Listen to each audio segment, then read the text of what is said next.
നമസ്കാരം. സ്വാതന്ത്ര്യ ദിനം അടുത്തു വരികയാണല്ലോ. കഥ അവതരിപ്പിക്കട്ടെ അംബേദ്കറുടെ കഥാശൈലിയിൽ.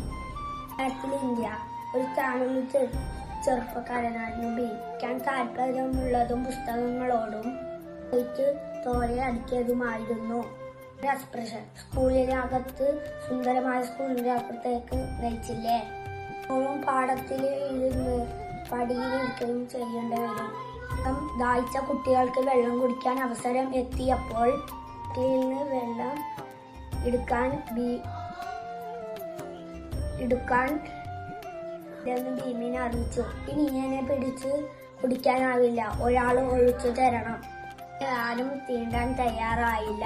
ഉള്ളിൽ തീക്കണൽ ഉയർന്നു. തെളിയിക്കാൻ ബുദ്ധിയെയും കത്തിച്ചെയ്യേണ്ടത് മാത്രമാണ്.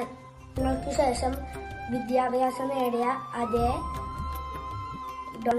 പണ്ഡിതൻ സേനാധി ആയി മാറി.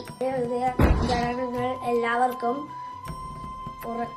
ഉറപ്പാക്കി. അദ്ദേഹം സംസാരിച്ച വാക്കുകൾ അതേ ദിവസം പോലത്തെ ദാഹങ്ങൾ നീതി നടക്കുന്ന വഴികളായി മാറി. അദ്ദേഹം കഠിനപ്പിച്ചത് എത്രമാണല്ലേ. അവർക്കും ഓരോ പാഠങ്ങളാണ്. നമസ്കാരം.